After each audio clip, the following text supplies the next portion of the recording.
Sebagai tradisi warga Tionghoa dalam merayakan Imlek, pengrajin kue keranjang di Kudus, Jawa Tengah terus dibanjiri pesanan dari berbagai daerah. Meski kondisi pandemi, hal ini tidak berpengaruh dengan minat warga merayakan Imlek dengan bagi-bagi kue keranjang. Momen Imlek tidak lengkap rasanya jika tidak ada kehadiran kue keranjang, makanan khas umat Tionghoa untuk menyambut perayaan Tahun Baru Cina.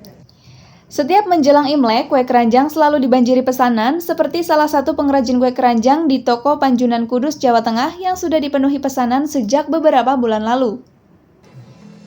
Untuk membuat kue keranjang sendiri membutuhkan waktu cukup lama. Setelah membuat adonan dari tepung ketan dan gula yang dicairkan, kemudian dicetak dan dikukus. Setidaknya membutuhkan waktu sekitar 8 jam hingga prosesnya selesai. Sebelumnya dinamakan kue keranjang karena kue tersebut dicetak dengan menggunakan anyaman bambu ukuran kecil berbentuk keranjang. Namun, seiring perkembangan zaman, kini mencetak kue keranjang bisa menggunakan cetakan khusus bahan aluminium sehingga bisa lebih cepat matang saat dikukus.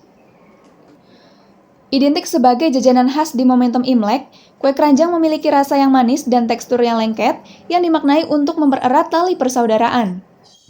Paulus, pemilik toko yang meneruskan dari generasi neneknya terlebih dahulu, ia mengaku mulai memproduksi kue keranjang saat jelang perayaan Imlek. Meski di tengah kondisi pandemi, permintaan kue keranjang tak surut peminat. Semakin mendekati perayaan Imlek, pesanan kue keranjang justru semakin ramai dari berbagai daerah di Pulau Jawa. Fisiknya, kalau kue keranjang ini kan bersifat lengket. Nah, dari situ ada makna untuk mempererat saudaraan, mempererat kerjasama atau kemudian sebagainya.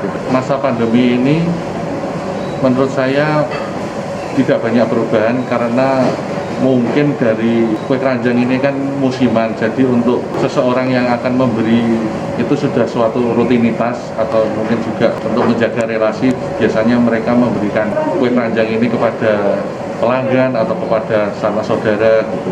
Penjualan kita ada yang dikirim sampai ke Jakarta, Semarang, Surabaya, Kebumen, Madiun, ya sesuai permintaan aja kita berusaha untuk mengirim. Selain sebagai menu pelengkap Imlek, kue keranjang atau yang sering juga disebut dengan jenang Cina biasanya dibagikan pada tetangga dan fakir miskin oleh umat Tionghoa sebagai menjaga tradisi. Pembagian kue keranjang pun tidak dibatasi hanya untuk kaum Tionghoa saja, tapi dibagikan bagi warga umum. Tujuannya agar kemeriahan perayaan Imlek bisa dirasakan seluruh lapisan masyarakat. Seperti Agustina ini misalnya, dia mengaku sudah membeli kue keranjang 100 kg. Rencananya kue keranjang tersebut akan dibagi-bagikan ke sanak saudara maupun masyarakat luas. Ya memang saya sudah langganan ini sejak dulu, orang tua saya. Imlek saya mesti belinya di sini. Ya sudah langganan, ya sudah tahu ya, pemiliknya sudah tahu. Oh, dibagi-bagikan sama keluarga, sama tetangga, sama saudara gitu. Biasanya teman-teman ada yang pesan saya dari luar kota juga, ke Jawa Timur, ke Jakarta gitu. Dijual dengan harga Rp40.000 per kilogram dengan berbagai varian rasa, permintaan kue keranjang milik Paulus ini diminati warga dari berbagai wilayah, mulai dari Surabaya, Madiun, dan kota lainnya di Indonesia. Dari Kudus, Jawa Tengah, tim MTV Jateng mengabarkan.